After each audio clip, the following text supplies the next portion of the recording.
Welcome to Time News Studios.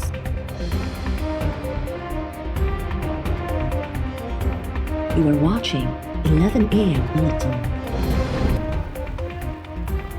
सॼे मुल्क में कोरोना वायरस ऐं सीअ जी मोकलुनि सबबि 1 महीने खां बंदि पियल तालीमी इदारा खुली विया। पहिरें मरहले में 9 ऐं 12 दर्जे ताईं जा स्कूल्स खुली विया आहिनि। पहिरें दर्जे खां 8हीं जमात जा क्लासिस 1 फरवरी खां खोलिया वेंदा। सिंध हुकूमत अॼु खां समूरियूं लाइब्रेरीज़ SOPs तहत खोलण जो सर्कुलर जारी करे छॾियो।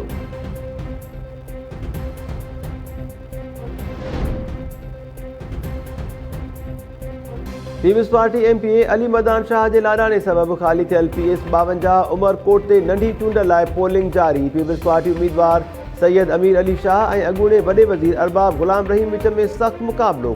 पोलिंग जो अमल सुबुह 8 वॻे शुरू थियो, जेको बिना कंहिं वक़्फ़े जे शाम 5 वॻे ताईं जारी रहंदो। पोलिंग स्टेशन्स ॿाहिरां रेंजर्स ऐं पुलिस अहलकार मुक़ररु थियल।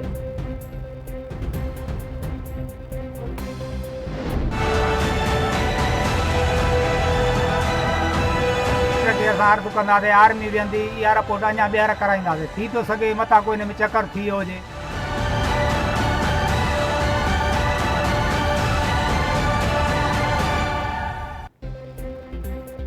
सदर जी भटियूं वेझो वहशत जो निशानो बणियल मोनिका लाड़ केस में अहम अॻ भराई। गिरफ़्तार जवाबदारनि पारां नींगीअ खे पलांद में क़तल करण जो एतराफ़।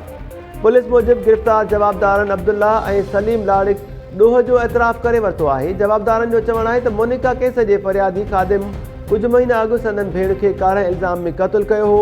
हुननि पलांद में मोनिका लाड़ खे क़तल कयो आहे। गिरफ़्तार जवाबदारनि जा DNA बि मैच थी विया आहिनि। मोनिका जे वालिद गुलाम शबीर लाड़िक DNA रिपोर्ट ते ख़दशो ज़ाहिर करे छॾियो। वीडियो बयान में गुलाम शबीर लाड़िक चयो त थी सघे थो त DNA टेस्ट में का गड़बड़ कई वई हुजे। हुकूमत खे अपील कंदासीं त DNA टेस्ट ॿीहर कराई वञे।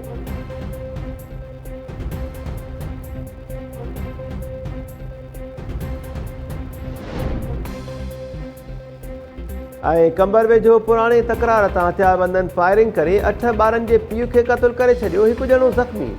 ॻोठ शाह हसन में मुगेरी बिरादरी जी ॿिनि धुरियुनि में जहिड़े तां गुल मोहम्मद ऐं फयाद मुगेरी सख़्तु ज़ख़्मी थिया। गुल मोहम्मद मुगेरी लाड़काणो इस्पताल में दम ॾेई छॾियो।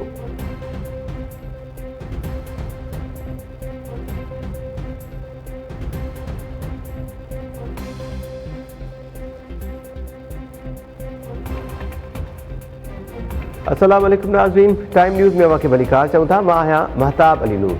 बुलेटिन सां गॾु हाज़िर थियूं था शॉर्ट ब्रेक खां पोइ।